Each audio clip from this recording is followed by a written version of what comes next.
نحمدہ و نصلی علی رسولہ الکریم، اما بعد فاعوذ باللہ من الشیطان الرجیم، بسم اللہ الرحمن الرحیم۔ ناظرین کرام، ذکر اذکار کے 7ویں سبق کے ساتھ ہم آپ کی خدمت میں حاضر ہیں۔ پورے دن کی خیر و بھلائی کا ذکر۔ اللہم صلی علی محمد النبی الامی وعلی آلہ وسلم تسلیما کثیرا کثیرا۔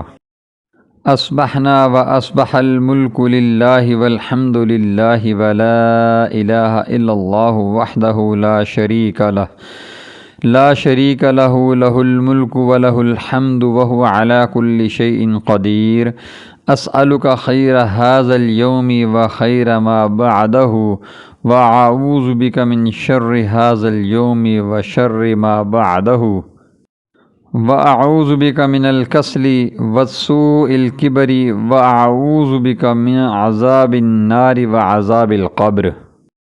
ترجمہ: ہم نے اور ساری سلطنت نے اللہ کے لیے سبح کی، اور اللہ کے لیے ساری تعریفیں ہیں، اور اللہ کے سوا کوئی معبود نہیں، وہ اکیلا ہے، اس کا کوئی شریک نہیں، اسی کے لیے بادشاہت ہے اور اسی کے لیے ساری تعریف ہے، اور وہ ہر چیز پر قدرت رکھتا ہے۔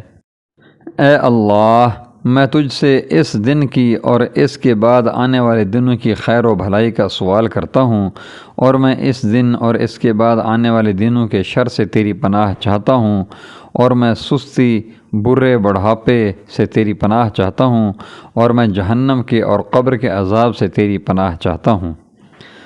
فائدہ: نبی کریم صلی اللہ علیہ وسلم صبح کو یہ دعا پڑھا کرتے تھے۔ ترمذی 3390۔ آمین یا رب العالمین، بجاہ سید الانبیاء والمرسلین، ختم النبیین، محمد رسول اللہ صلی اللہ علیہ وآلہ وسلم، وآخر الدعوانا ان الحمد للہ رب العالمین۔ جی ناظرین کرام، اگر آپ نے ابھی تک ہمارے چینل کو سبسکرائب نہیں کیا تو براہ مہربانی ہمارے چینل کو سبسکرائب کریں، ہماری ویڈیوز کو لائک کریں اور اپنے دوستوں سے شیئر کریں۔